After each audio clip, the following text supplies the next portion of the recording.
So hi everyone, and thank you for joining us on today's webinar. My name is Paul Adepoju, and I'm the Community Manager for the ICFJ Pamela Howard Global Health Crisis Reporting Forum.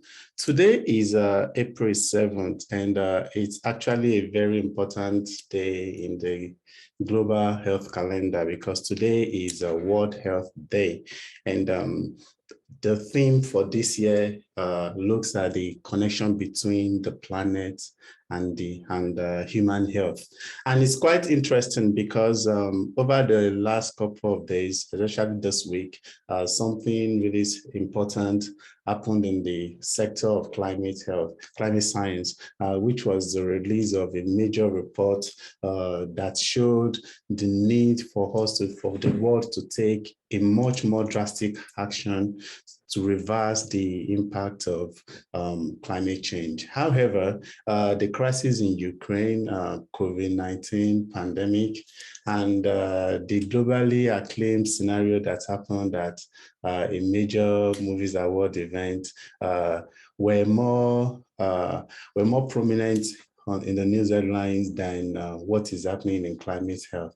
While we may talk about the sensationalism, the sensational natures of all these other issues over the doomsday approach that climate crisis seems to be associated with in these days, one factor that is also important for us to take note of is the nature of these reports that are always embedded that you need to comb through. Sometimes they are very, very stressful for individuals that are not neck deep into science or are not big fans of such kinds of reports. So earlier today, I attempted to go through some of the pages in this report, and a chapter can actually be as heavy as 146 pages. That's just one chapter in a 10-chapter document. So it's a very serious task for journalists to be combing through these reports, for them to be able to find true facts that would be transformed into news. And a similar thing also happens for other science journal articles. And if you look at, sometimes if you're not associated with these news publications, these scientific publications, you may not even have any idea of what they're trying to say. And so sometimes it becomes very, very boring. And journalists are usually restricted to or limited to the executive summary sections that may not actually contain much or provide much more insight. So this is a wide gap that journalists are trying to deal with, and that is a subject that we are going to be discussing today, in which we'll be looking at how do we transform these reports and researches that could help us to have insight into the true status of the various crises that we are reporting, with the goal of providing our readers or our audience with much better understanding and facts that will be a true reflection of what the science is saying. And today we have an expert with us today to help us better understand this issue. So, and this is somebody I talk to a lot, almost every day, because I also work with him as a journalist. So let me introduce the Chief Editor of Nature Africa, Mr. Hakim Jimo. Mr. Hakim, thank you for joining ICFJ's forum today. How are you doing? I'm good. Thank you, Paul. Yes, we are. We are doing fine, and we are really glad able to join us today. But before we go into the presentation, I want to give us some ground rules. So if you are joining us on the Zoom platform, we welcome you. Thank you for joining us. And as usual, we'd like to know where you are joining us from. So let's go to the chat box and tell us your location. And this could actually guide our facilitator today in knowing where you are coming, we are reaching us from. And if you're also watching this live stream on Facebook, you can also get actively engaged by putting your comments under the Facebook video that you are watching right now. And if you also have direct questions for our expert today, please do not wait until the end of this presentation. We want to make this session to be as interactive as possible. So please put your questions across and we are going to address them. And yes, so I know you have slides for us. So from Mr. Akin, right off from the top of your head, did you also have to struggle with the complex nature of research and technical reports in your journey as a science journalist? Let me say that you don't need to be a scientist to be a science journalist. And sometimes having a background in science can be self-limiting because you want to obey the ethics, of science, ethics of research. As a journalist, you want to obey the ethics of journalism, And for me, I didn't have much problem because my field is medical physiology, my BSc, MSc, before I step aside from going for a PhD, because I realized then that most of the research that's were done in the department were lining the gathering dust on the shelf in the head of department's office. And I was like, who learned from this? What are the things we, how do we ensure that the generality of Nigerians learn more, from this? And I walk away. Then I went to the leading publication in Nigeria, then the Guardian newspaper, which still exists, and joined as a reporter. Along the line, I was reporting health issues. Then I look, this health is not enough. Let's expand to more areas of science. That was how we started, the science page then around 1993. And then we were closed down by the military. So instead of going to join another medium, I went back to school. I did an MPhil in public health.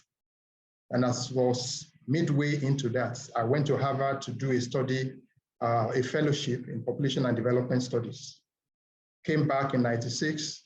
Then by 2000, 2001, I went to MIT as a night science journalism fellow. So this exposed me to a lot of areas, of science. And before then, I realized that once you are a journalist, you should be able to report any issue. Even if you are locked up in a room, no light, nothing, a journalist should be able to write something. So any beat you are in, there are soft spots that we can look at that can make up, the story that we need to write. Yeah, don't let me exhaust all the questions. I don't want to preempt. Yeah. So let's go to the slides and I'll be back with the interactive sessions. And thanks to everyone, as you can start sharing your screen. So let me quickly recognize and thank everybody joining us. We have Jill joining us from Sao Paulo. We have Kainde from Lagos. We have Lugendo from Zimbabwe. We have Cyrus from Haiti. Thanks everyone, and we appreciate it. So please put every question you may have using the Q&A option, and we'll get to them at the right time. So over to you. Yeah, thank you so much. Good day, everyone. I'll say good afternoon from here in Lagos. And wherever you are, good day to you. Thank you for creating time to join this webinar. One key thing that happened to all of us that we look back for the rest of our life and say, wow, this could happen, is COVID-19. And COVID-19 showed that reporting science, public understanding of science is very, very essential. So if you're a science writer, if you are a journalist, and then you have interest in reporting science, I say congratulations, because you are the elites of journalism. And whichever way you look at it, we are the ones that are in the middle of not understanding something and making it understandable, to others. So I have put down a few slides in a way that we can quickly discuss that, but I believe in our conversation, matters more, because this is not a matter of teaching you new things, but it's just a matter of us discussing and having a narrative, of understanding of what the issues are and how it affects all of us. So Sorry.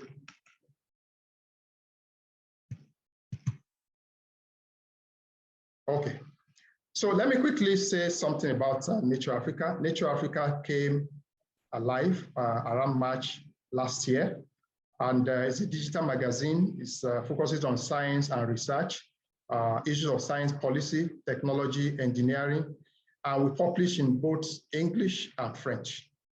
So I'm saying that because so that we can understand our focus at Nature Africa is research product, not research in relation to other things or talking to someone. Is based on, is focused on research journals that have been published that are peer reviewed.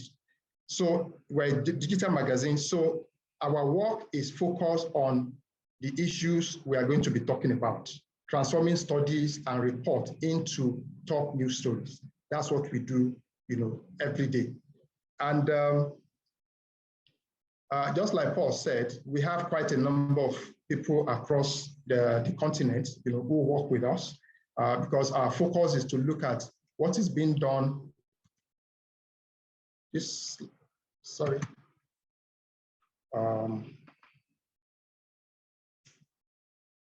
Okay.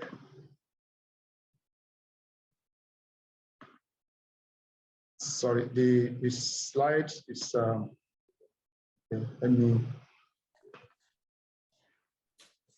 Okay. Okay. So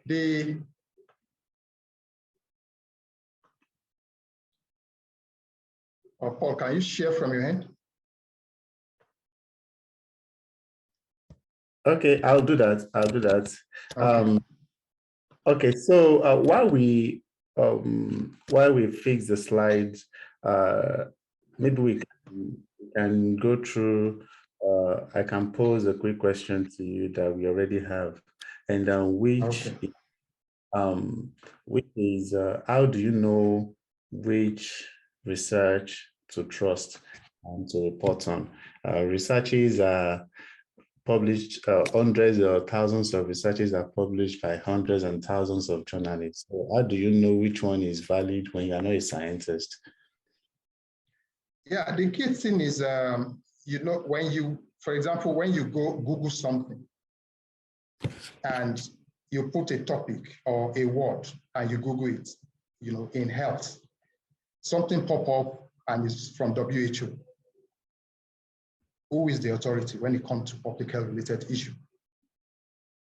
The other thing is, when you look at such material, you look at who has, published similar things, in a way that, or where was it published? If it's a journal, for example, there are journals that we know are credible journals. If not, there are journals that more or less, do as if they are, what's the language now? There are journals that are copycats, in a way that you look at it, they exist because of the funding. When you see pseudoscience, I mean, we all went through this during HIV. When HIV came from Zaire, someone said he had a cure. The next moment we heard from Kenya. The next moment we heard from Nigeria, of people saying that they had a cure for HIV. And I could remember the guy from Nigeria, I asked him then, what is the mechanism of action of what you have? He was never able to explain that to me. And you also look at the circumstances. Who are the people supporting this kind of research? Is it a commercial research? There are interests. Who is sponsoring it? Which acknowledgement is, surrounds that particular publication? And those are things that we need to, constantly look at in a way that at the end of the day, we have credible. Can we go to the next one? Back. Okay. So science is specialized reporting. We need to interpret, a lot of interpretation, matters a lot. We are the go between the public, and, between researchers and then for public to understand what they are doing. A lot of the time researchers are in the lab for 20, 30 years until they find it. That's major finding. The other thing is, you look at the research publication, it builds, people build on what others have done. It's just like you as a journalist, as a science journalist, as a reporter. When you want to write a story, for example, a feature story, you go to the library, you do your library search. You look at what has been written. What's the story angle? Which angle do you want to follow? Who has written what before? And you look at that. It's just like doing literature review. You do your literature review in a way that you understand what are the issues, what are the gaps. And is that gap that you feel, either as a scientist or as a writer. So all those elements are essential, for a journal publication. Once it's published, there are lists of references, that can give us perspective on what has happened, before in the past, which can be something quick that we can look at. Depth of knowledge of issues, familiarity with the topic is very essential, which means that constantly we need to be familiar with the issues we want to report. Even if we are not familiar with it, there are people you can interview. There are situations where you find yourself, I found myself reporting a Nobel Prize winner in literature. I'm not a arts writer. I'm not a writer that's focused on literature, but I was told, look, go and cover that event. I was like, what do I know? And I was told, look, you are a senior writer, so you should be able to go and report anything. And your passion matters also. Passion, do you have passion, for science? Because at every point in time, we have information. A lot of information is in the hands of people who don't need it. The generality of the public needs information on COVID-19. Do they have it? No. Next. So if people don't know it, and then what should we do? And for me, when you pick a journal article or a report, there's usually a title. That title tells you what the purpose of the research is. What is the focus of that report in itself? There's usually a title. And then there's what is called executive summary. When you read the executive summary of a 200-page publication, you have an idea of what these issues are. And then by the time you go into the contents, you can look at, okay, which page is the discussion, which page is, the methodology, and so on and so forth. For a journal publication, abstract is the soft spot that can give you a broad overview of what the research is all about, in a way that you can even start the intro of your story, from reading the abstract. It gives you perspective of what the issues are. Then the introduction also provides the purpose of the investigation. What problem, did the publication address? Materials and methodology, you may not need to look at that, at the onset, in a way that you look at what is necessary. Your abstract is very essential. Introduction, which is usually not too long, is very essential, so that you can get that sentence that makes the story. Nobody is telling you to go and do a lot of report the issues verbatim, because what we do at Nature Africa, for example, when we do a report, we put links, so that if we whet your appetite on something, you click and go and get the original publication and then take it from there. So materials and methodology on how the research was conducted, yeah, it's good for you to have an idea. Okay, how did they conduct this research? It can even help you to ask questions from the lead author, of such publication. Next. So once you have that, then the result of findings, both for reports and for journals also. The results give you perspective. Okay, what did they find? If it's something that has graphs and all that you don't understand, wait till you do the discussion.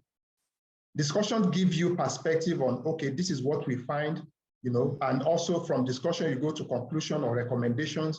I mean, those are elements that are very essential, in quick understanding. So you look at your abstract, you look at the introduction, you look at the discussion, you look at the conclusions and recommendation, as a quick step in a way that to have a general overview of what the research publication is talking about. And if you have the time, for example, you want to do news feature and all the other things, you need other quotes, you need other linkages. You can look at the references. There are a lot of citations, in any publication. Who has cited, what are they cited, who has cited this publication, and so on and so forth, in a way that at the end of the day, you have an idea of, okay, what are the other areas, what are the building block that led to this, this report in itself. And that is very essential. And the acknowledgement, there is this belief that, well, maybe it still happens now. People talk about, oh, pharmaceutical industry. Is this something lobbying and so on and so forth? And a lot of the time, people, put on what's it called? The conflict of interest, statement and so on and so forth. We need to understand some of those things so that all those put us at a level where even if it's something that is being pushed as a lobbying product, then you understand where your limits are and what are the steps, to take. Can you go to the next one? So what do we need to do? We need to monitor reading wide in terms of key scientific research. Is it something on climate change? Is it something on agriculture? Is it on engineering? Is it on nanotechnology? What are those issues? We need to be more inquisitive, and we need to create time to read, because as a science journalist, you need to keep reading and noting what is going on. Your email should be filled with materials that just come, whether you need it or not, just for you to have an idea. Because especially if you're a freelance writer, you don't know when the next, material or when the next story will come and what you really need to do. So, and there are what is called, okay, when you look at, there's a report that Paul mentioned a few minutes ago, the Interparliamentary Action on Climate Change. I saw that report. It says it's big and so on and so forth. And I'll see if I can still project the screen. Because I wanted us to look at, I look at that material. There are quite a number of, press releases in different languages. When you pick a press release, I look at press release as a marketing gimmick. And when I look at it, I just pick the angle that would suffice, for my story. And when I do that, I now go into the material itself. Yes, that report will have an executive summary. What does the executive summary say? What are the issues being discussed outside even the report in itself? What are the key things? And then what is your region? Are you from Africa? Are you from Asia? Are you from Latin America? What are the issues relevant to your areas of practice? So that your audience will tie into what you are reporting. So we don't just report in vacuum. In a way that we look at some of these things in a way that at the end of the day, we are able to link our audiences, with what we are writing. We are able to address policy-related issues, from what we are writing. Go ahead. Next. So once we do that, it goes a long way. Yes. Okay, Paul. Yeah, and I'm sure we are all familiar with embargoed releases that comes out virtually every day, every hour. Eureka alerts, Alpha Galileo, there are specific research journals. Nature has a lot of, different fields that we publish in.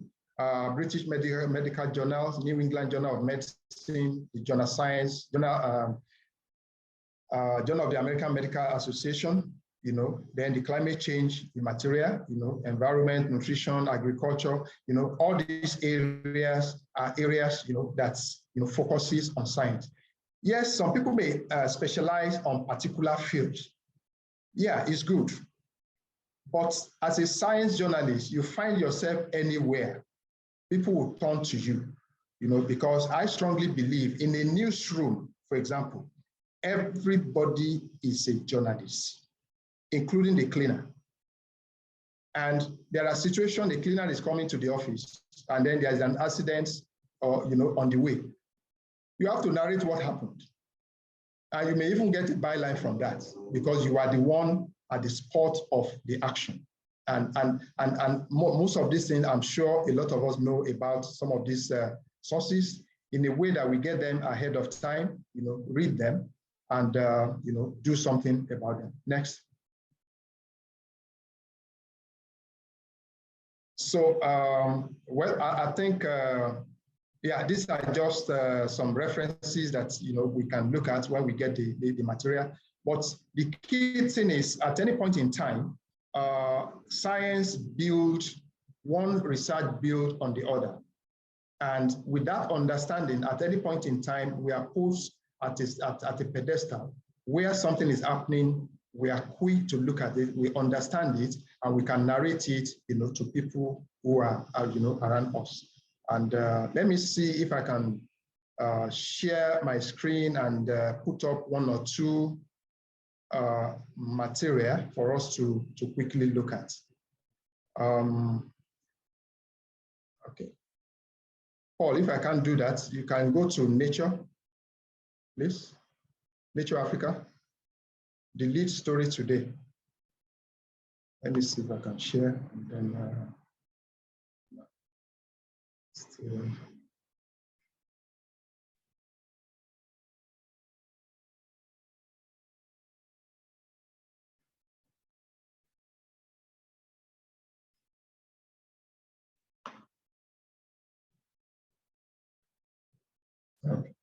okay.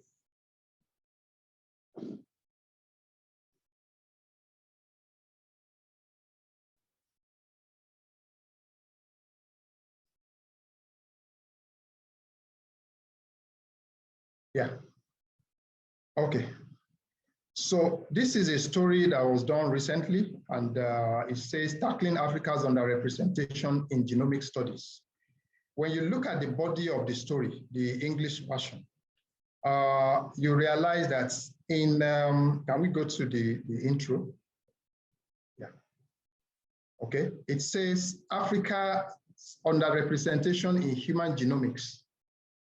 In the human genomics data is worse than previously reported because genetic and genomic studies are predominantly based in populations of European ancestry. A paper published in, so if you are interested in that paper, this is an IPAC link, Nature Medicine. Can you click on that IPAC link? Okay. So this is the research. Can you go up a little? Okay, so it's telling us this is the abstract. And like I said, for your intro, the abstract comes a long way. It says, if we can quickly read through, 2 decades ago, the sequence of the first human genome was published. Since then, advances in genome technologies have resulted in whole genome sequencing and microarray-based genotyping of millions of human genomes. However, genetic and genomic studies are predominantly based on populations of European ancestry. The first thing I will ask is why? How did that happen? And it's now saying, as a result, the potential benefit of genomic research, including better understanding of disease etiology, early detection and diagnosis, rational drug design, and improved clinical care, may elude the many underrepresented populations. Who are the underrepresented population? The population of developing countries, the population that are not of European ancestry. So for me, I would look at that and keep it aside and then read further. And what did they do? We describe factors that have contributed to the imbalance. So what are the factors that have contributed? So you are starting a story, you can look at issues that the They resulted in all human. You can look at the advances that has been made is based on populations of European ancestry, leaving out majority of, say, Africans or other populations, in a way that once I have that, for my first paragraph, I can hold on to that. And sometimes you want to write a story. I mean, I used to have problems like that when I'm writing feature stories. When it's come to intro, I delve into this. I get one click, go into the story. After I've written the story in itself, I read again and then go and tweak my intro in a way that at the end of the day, you are reading and rereading yourself. One other thing that I have done is, those days when I was in active practice as a reporter, when I write my science story, I take it to the art desk. When I take it to the art desk, if they understand it, oh, Akin, this is a very good story. But if they say, this man, what is this? I know that my colleagues who don't have interest in anything science, have either understood or not understood what I've written. So if they have understood it, I go and read it again and then perfect it before submission for final publishing. But if they don't, it means you have to do your work again, because you have to look at who are the audience that you are, bouncing your story, off. And I think I should perhaps stop here so that we can have more time for us to discuss, on the issues. Yes. Thank you so much. Yes, thank you very much. And even though it was mentioning science, from personal experience, the same rule also applies to other sectors too. For instance, if you are covering economy, business, there are also publications in that area. If you are publishing, trying to report art crisis, there are also reports, there are publications in that area that you have to be very mindful of. And one thing that has really been useful for me, like he mentioned it in passing, is a tool that we call the Eureka alert.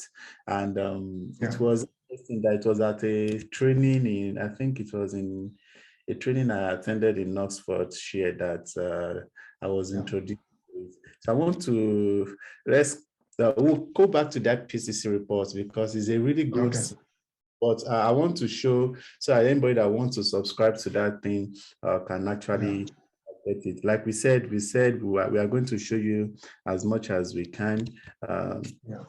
What you are going to do is this: institutions, like institutions often have subscription services. They often have newsletters. And that's true. A lot of well-established research universities, they actually have very highly functional research communication section. So when this is the case, it will be really good if you are on their mailing list and they send you embassy copies of studies that they've done. And so because when that is the case, you are able to actually plan your reporting properly. If a study will be officially published on Tuesday, they might have sent it to you several days ahead. And what that allows you to do is you are able to actually do some research, interview, request to talk to the writers of that piece, even long before they are published. In the case of the example that you mentioned, like the story that was written from this publication, I was able to actually talk to the team, the researchers. And what's important to talk to the researchers, the reason is this. I know that when he was reading the abstract, many people would have many journalists themselves would be so bored.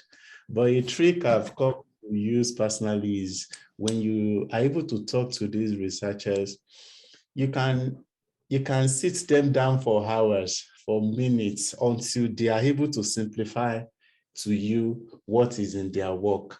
And so that is really, really important for you to do.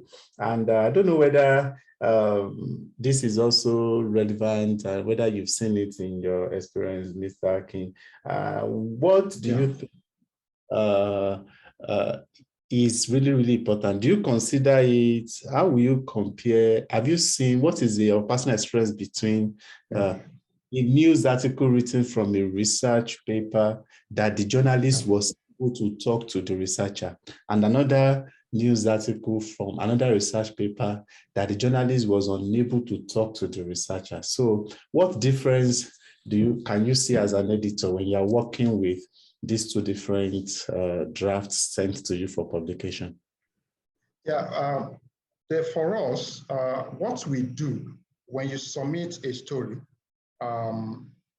is not only you talking to the researcher himself or herself, also talking to someone in that field, who's an authority in that field, to comment. So we go further beyond just writing the story based on the research paper and so on. I remember this particular story that we projected. I know that there were 3 or 4 or 5 people, I think from WITS, in South Africa that were part of that research. And that helps, when one of the key things that I do, or that I've done, is ask, just like I mentioned on HIV, what is the mechanism of action of what you have? Even if it's somewhere you go to, is something on business reporting and so on and so forth, ask them, how does this affect me as an individual? Unless they are able to explain that, it takes them back to the basics, so that the researcher is very essential, in our work, because we are doing similar work. So finding a researcher, finding an expert who can discuss about the issues, matters a lot. So you have to find a way to get someone who understands the issue. It can even be an opposing view, that, oh, the research is very good and so on and so forth, but there are elements that still need to be addressed and so on and so forth in an objective manner. Yes, I agree with you. So in essence, 2 things are really important for you if you are trying to transform a research article or a report into a news story. The first thing is you have to endeavor to talk to those that develop the report, the researchers that put together the report, so that they can explain what they are putting forward. But that is not it. You also find an independent, authoritative expert too, that can actually tell you if what you are reading actually makes sense, and what are the limitations of this reports that you've seen. And it's really, really essential, because anytime I look at the coverage of some reports, some of the things I usually see would be, I call them parroting the researcher, serving as the researchers or the report's PR company.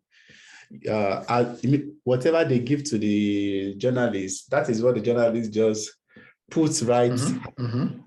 Meanwhile, there could be issues that would make it be like, maybe if you had looked closely, you would have seen it.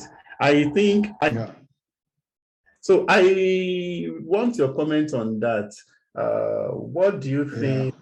Why do you think that is so, that the journalists are unable to go deeper, to the extent that even though you are not a scientist, you are still highlight the researchers?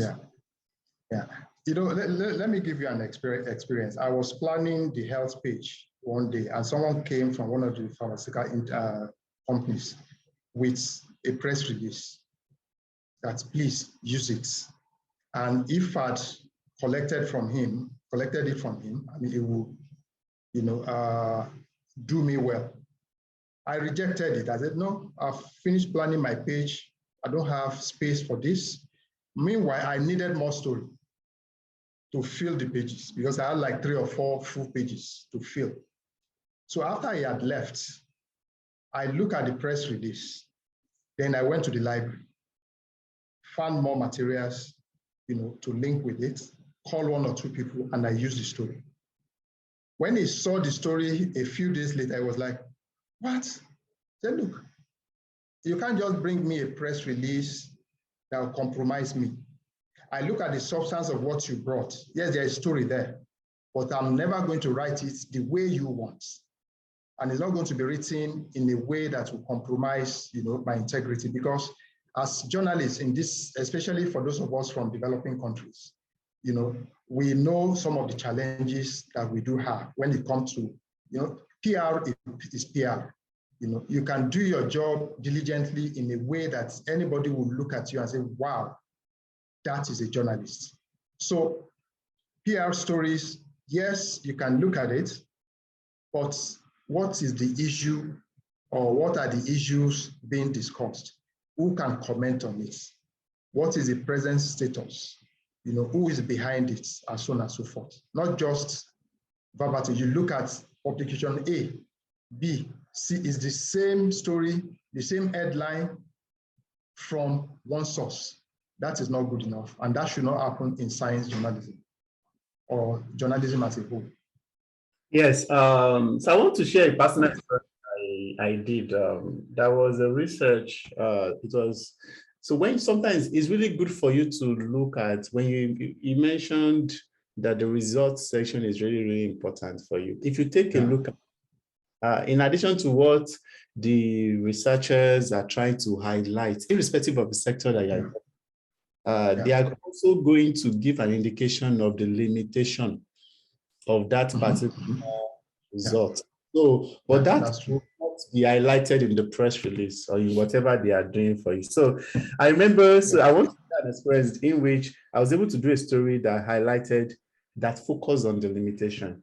And this was the eventual thing that was published, is on Devex. So it was when they were trying to test malaria vaccines in a number of countries. The research article was really, really colorful. You checked it, you saw it. So by the time I went to the results, I began to see comparison of the effectiveness of the vaccine in comparison with currently existing methods, then the need for it, how it's going to work. Normally, I could just go like that and say, this vaccine is a good vaccine.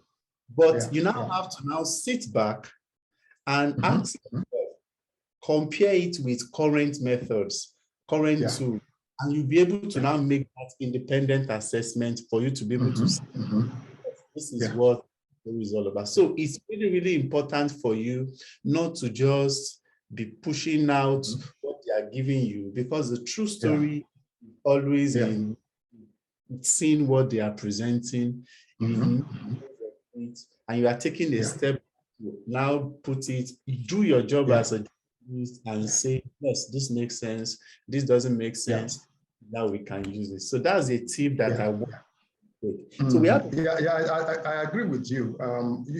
When you look at a report, if you go to a press conference, the press conference where you get your story is most likely in the question and answer session, where you get that click, yes, that is the story, and then you go with it. But just like you say, I mentioned the fact that you need to look at the references. Are they contrary? In the literature review for a publication in itself, you see so and so did this, that, and that. We are building on this, but they didn't get this. Our studies show that this, that, and that. In a way that we don't just lead people into a situation whereby something is not awesome. It's not something that cure everything. It's not like traditional medicine that can cure malaria, it can cure typhoid, it can cure everything. So science is specific, and we have to look at it from that perspective. And one key thing is, we as science journalists, you writing on science, you have that authority, but you need to build your skills in a way that when you are saying something, you are talking from the position of authority, that people will look at this. Are you sure you are not a scientist? No, I'm a science journalist, and that's the way it should be. Yeah, we have a question on how the role of journalists in reporting, covering studies on controversial topics such as genetically modified organisms, GMOs. So when we have triggering topics like that or controversial topics, how do you think journalists can independently and professionally report on those? Yeah, when it comes to GMOs, it's something that has been there. I know in Nigeria, for example, I think over 20 or more years ago, we were trying to do something about GMOs, protocol, and so on and so forth. It took years to arrive at where we arrived at. And a number of hybrid maize and so on and so forth. Things were modeled up as usual, because of the way it was, the approaches. Sometimes we are misled even by the policymakers, who sometimes don't understand what the nitty-gritty of issues are, before you start on it. And a lot of the time, we base our argument or the reporting on what the minister said, what this one said, not on the science. What does science says on GMO? Where was it published? Who published it? Who was the person that sponsored the research? Who is the funder? In a way that, the way I was trained to write is a way that you balance, even though people say there's no way you can balance any story. But you create the argument for and against. This one said this. This one said this. Let your reader take a decision. Because for a writer, when you do a news story, and then the features or the news analysis section, do a news analysis on it. And then if you're in print media, your publication did an editorial that says this is our position on this issue. You have gone through the whole gamut of what the issues are. But the key thing is there are arguments for and against. What are the leading experts saying about it? What are the implications of GMOs, on our local community?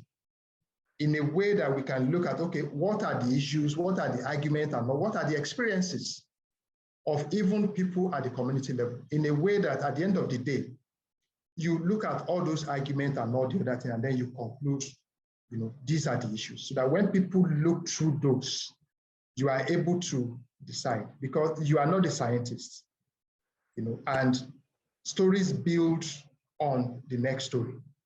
And there are a lot of crises. Look at COVID-19. The first thing we did in most parts of the world is palliative, driven by politicians. And palliative became corruption, and corruption became misinformation.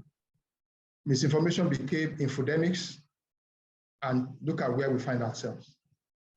Yeah. Okay. Yeah. Now I want to show you guys, an ideal report, how it looks like, a well thought report. So this is the IPCC report I mentioned when I was talking about it. So normally they always have, they will dedicate a section on their website with overview and links to what you need. So if you see here, there is a full report on it, but they understand the things, how journalists work. And so they will now create sections like this, in which are you a policy maker, technical summary, and a full report. They will even go as far as trying to create headlines for you. So you can just, for journalists, I know many journalists that are busy will just go straight. Okay, what headlines can we get? Yeah. And you can see they've already broken it down into sections. What issues? Can you see the various headlines that they've to help you make sense of. As you can see, you will now be able to now look at it from different angles. But there is a trick I always use when I personally, for me to be able to get a truly localized perspective, I often go to, for instance, I'm in Nigeria. My study, my articles and stories are focused on Nigeria and Africa. So what I often do is I go to the report, pick the full report itself. Sometimes they are in PDF. Even if it's like 2,000 pages, if it's 500 pages, something I usually do is I open the full version so that I will know how that report applies to my country. I'll just search box and type my country. You can search if you can look what is being mentioned about your country, using that approach, and you are able to actually see it, and from there you can now begin to make better sense of it. Because if you just focus on what they are giving you in the press release alone, everybody is getting that press release. Your story will not be different from another person's story. So what, from your personal perspective, how important is it? Okay, are you okay with everybody using the same set of story beats, or what are you standing to the same? The press release that you mentioned is global. So you think globally, but acts locally. Because what is happening in your backyard matters a lot. What are the actions that government has taken? What the policy says? Are there documents within the country that says this is our policy? How far has it been implemented? And so on and so forth. And once you do that, and one key thing is report like that can be utilized to jot down story ideas, pitches. You can get 4 or 5 pitches on just or even more from just one report, in a way that it's in my language we call it ajesara. It's like we call it immunization or fascination, something that is inborn, that once in a while you just remove it. Okay, this one is ready. Let me do this story. Depending on the situation, anyway, if you are a freelancer, you have from one report, you can develop different story ideas and look at who can I pitch this story for. So it's not just that one press release that matters, but what are the innuendos from that report? What are the different areas that this report can really, really address? Is it for news? Is it for features? And so on and so forth. Yes, thank you. Another trick that I would also like to share, another way you can get a unique story lead for journalists that are joining us, is many of these reports are annual in nature. They release them every year. So if everybody is saying, let's say you are talking about HIV crisis, and they are saying 100,000 people, 100,000 new cases were reported this. Everybody will be saying that, but there are also other topical issues that you can talk about. So instead of you just joining the bandwagon and reporting the 100,000 new cases, you can decide to focus on what other peculiar issues. For instance, HIV, tuberculosis co-infection is something that is always every year in every report. So you can look at the trend in the last 5 years, get the 5 reports over the last 5 years, go to that section, and you're going to see the trend. Even though you are looking at the news is precipitated by the latest, you can still get insights by looking at the past issue. And that's true. I don't know why many journalists are not trying to. It's time. It's time. You need to, constantly you need to be on top of what is going on, in a way that when you look, your story will be different, totally different from others. I mean, before this webinar, there is a webinar on World Tuberculosis Day by Stop TB Partnership Nigeria, the Lagos State government, and a number of other organizations, and so on and so forth. But TB has been a field that have been associated with since 1992. And it's still the same problem. So we just recycled problems, over the years. So which leads us to critiquing. As a science journalist, we should be able to critique what is going on. Because when you look at some countries, it's the same problem 20 years ago, it's the same thing we are addressing. And we have leaders everywhere, we have researchers, we have policymakers, we have policy advisors, and so on and so forth. It's from generation to generation, it's the same thing. And funders will come and say, oh, we spent so and so billions in Africa on this issue. Come back 10 years later, it's the same issue. Are we thinking scientifically? Are we being guided by the elements of science? These are things that we need to reflect on, even beyond the job in itself. What are the issues? Yes, we have a question that I wanted to take now, and is a very good question. How do we gather enough alternative sources for scientific stories so that we don't push a one-person narrative? Okay, like I said, you need to have, for example, in your list of contacts, you need to have a list of contacts of people who are experts in different fields. In a way that once you have that, there are websites that has, element of that, people working in different, you look at let's say, University of Joburg, and you look at our website, there are contacts of, the PR section, in any university, especially those that have websites and so on and so forth, in a way that you can contact. If you have the publication in itself, you can share it. Oh, can you look at, this is a new report that has, and can I have your comments? And I know that some of us are doing that. I know I've seen a few names who are very good, at doing, things like that, in a way that at the end of the day, you need to provide, you want me to comment on something, I need to know what you want me to comment on, and I need to be an expert in that field, so that at the end of the day, I'm saying things from perspective that I have authority on. And that is very essential. So you need to do your own work and have a list of experts from different fields that you cover. Yes. I hope that's answered the question. Yes, and if I also add to it, I also have another cheat I always use, which is you can actually look at experts that they've done work in that field before. And probably the institution has reached out to you to actually report on their own research. So I'm going to, now I do it using Eureka. So Eureka mentioned is a really, really good tool for you to subscribe. They're going to bombard you lots of researches. So this is how it looks like.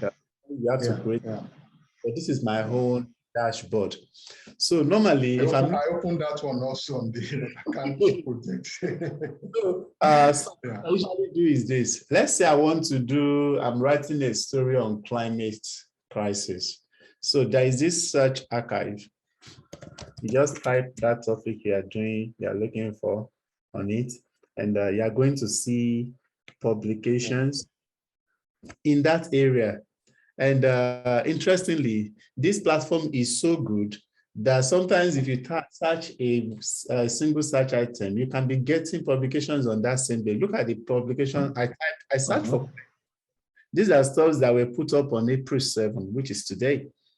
So, and these are different researchers from different sources. So let's say I'm writing a story on this a competitive working environment. Okay, that's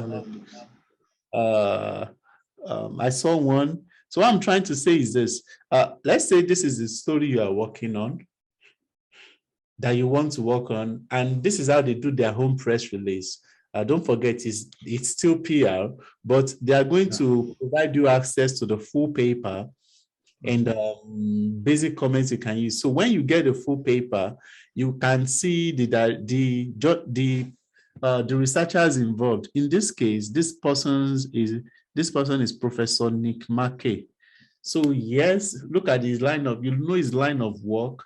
So if you want to write another story on another research in this kind of area, because this person has actually worked in this field before, you can easily now reach out.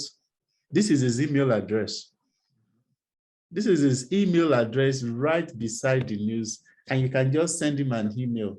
And one thing that is always important, you may have to deal with it. If you just send the researcher the article that, okay, read it yourself and tell me what you think, the person may not have time for that. So which you also need to understand what you've read so that you can now be able to ask for comments in a more journalistic way, and it will be useful for argument, and the person can relate with you. So for instance, if I'm a scientist and you are now sending something to me, is it that you want me to interpret it for you? What if I'm also introducing my bias, and what I'm giving you is also skewed towards what I believe? Okay, Mr. Akin, what do you think? Yeah, the key thing is to have, like I said, have a list, have your own, when you write a story, have a relationship, of someone you can go back to. Because this business, you do a story today, you are doing another one, and there are people to get in touch with. In a way that at the end of the day, you are, even if something is happening, they will be the one to call you. Oh, this paper is coming out in so and so, so, without you even, I could, we had you remember the death of Chief MKO Abiola when they were doing autopsy and so on and so forth, those days. I mean, it may not be related, but there was a relationship with the Nigerian Medical Association. And while others were going around the city to get the information, I was getting it at a location where I'll be the one to make a call to where the action was going on. All the discussion, the phone will be on, the phone will be open. I'll be hearing everything they are saying. I get my story, send it to the office, and while others were going around, but it was based on relationships that was created over 10 or more years. So the same thing can happen, in our bits, that anything happens, you are the first person they say, oh, call so and so. Oh, this paper has come, give this paper to this guy. And those are elements that we need to really, besides having your own list of having platform to go to. Knowing platform to go to is also very important. Yes, so it's really important. Just know, so the truth is just that you just have to be creative with what you are doing, knowing where to go to, knowing who to go to. And something I've also come to realize is that every issue has professional organizations around them. Most issues, they have professional organizations around them, and that these organizations can easily network you or introduce you to experts. So which means as a journalist, you should not be working in isolation. You should not think, or you should not be shy to think these people are not accessible.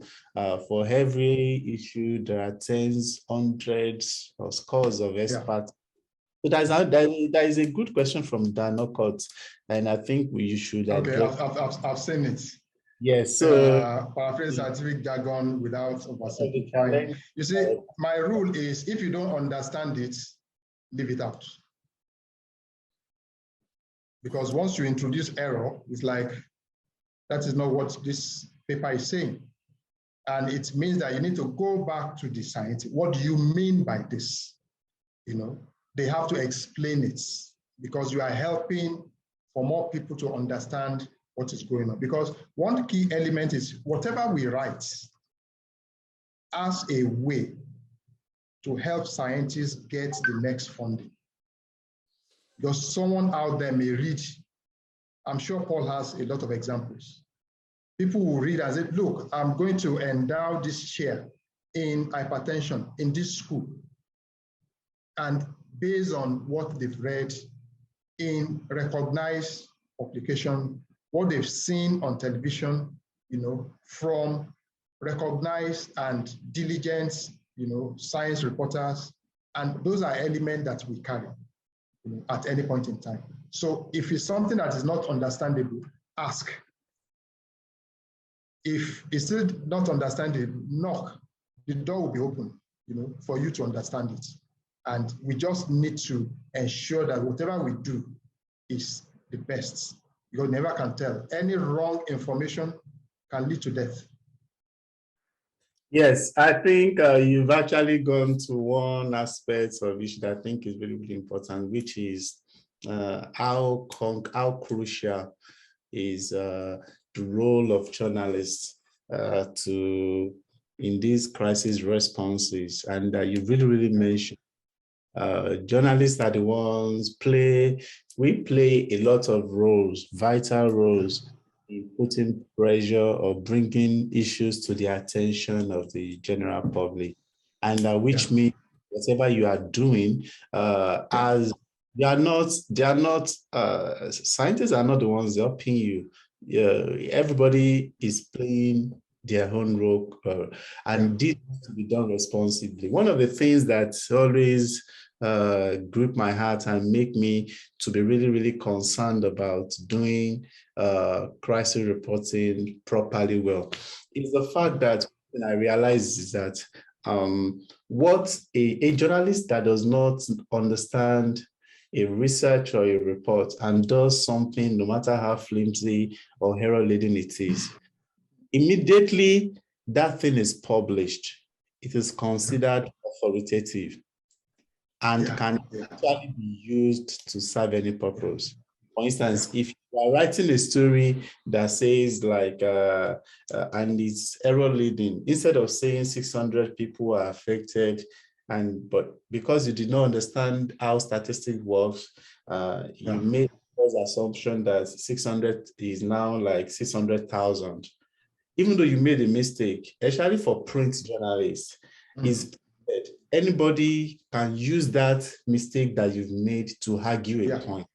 And it totally underwrites the conversation. So this is the reason why it's important for you to know how to do this properly. If you don't understand, go to those that know it, sit with them, engage with them.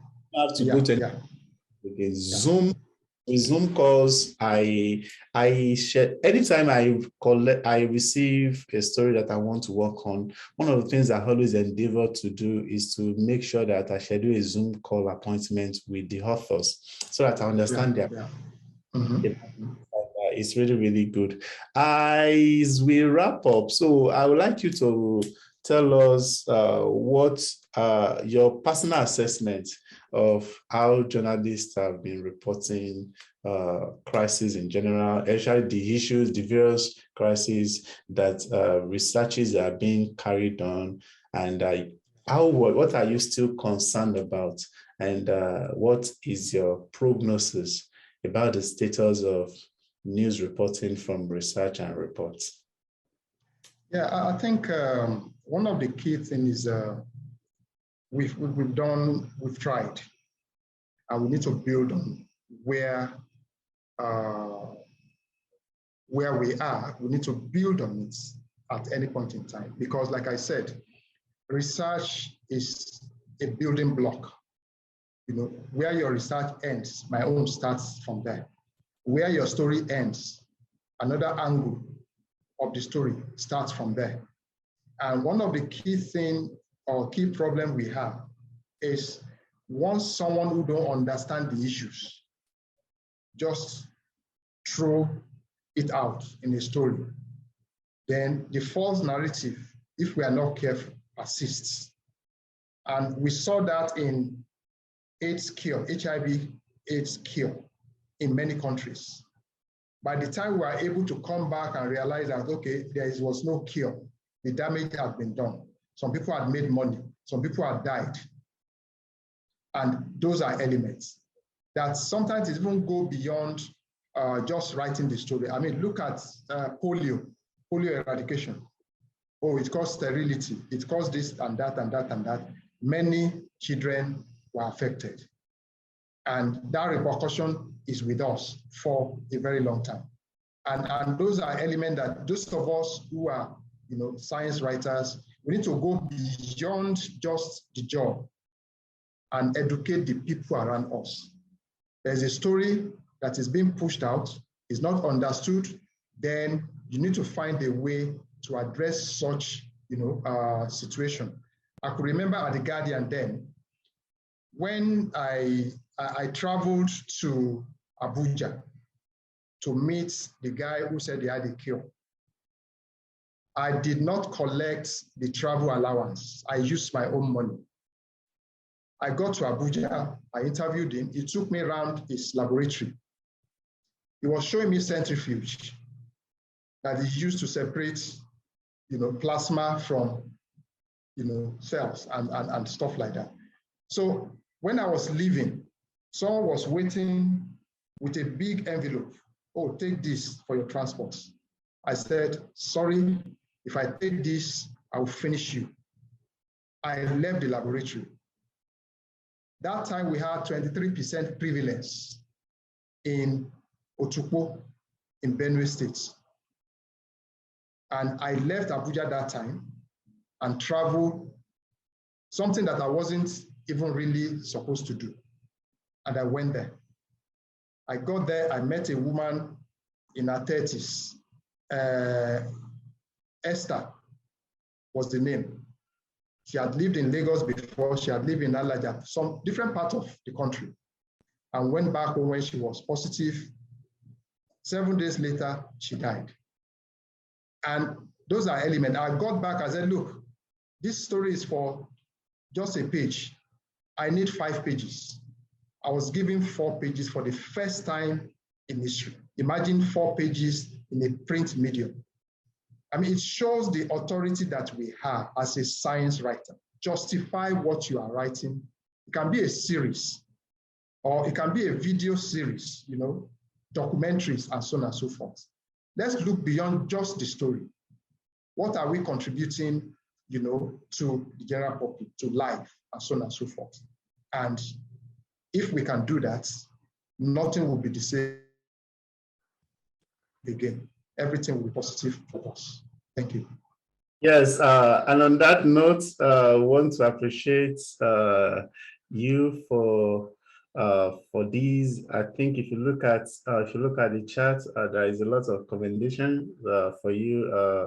Gilbert described it as a great analysis and a learning session. Taya says this refresher course is very germane. Thanks so much. Sonolog says this has been so great. Thank you for sharing your experiences and perspectives and tips. And so thank you. For joining us today. And like we said, it's not, I'm personally impressed with the trend, and because from COVID to climate change, and we are seeing the need for us guys reporting on crises, and we need to also rely on directly working with the researchers and institutes publishing reports so that we can have facts, so that we are not just guessing in our reports. But as journalists, we are powerful, and our power should be properly used, which means we should also know what we are doing and following the due process. And so if you are not yet with us in our forum, I encourage you to join the ICFJ Pamela Howard Crisis Reporting Forum on Facebook.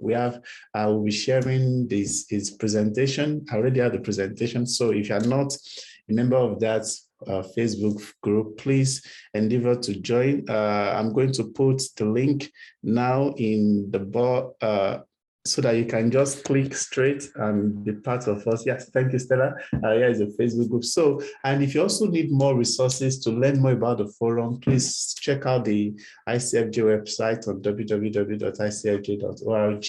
And for more resources, I encourage you to access more toolkits that you can use as a journalist in your journalism profession on IJNet's website, on www.ijnet.org.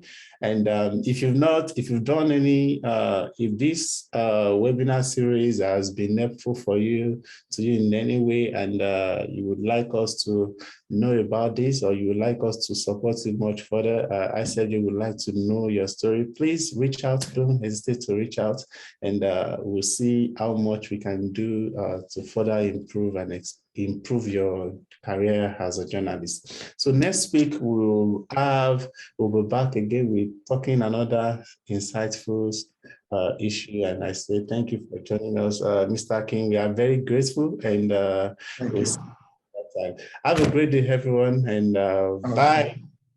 Thank you. Thank you, everyone. Thank you so much.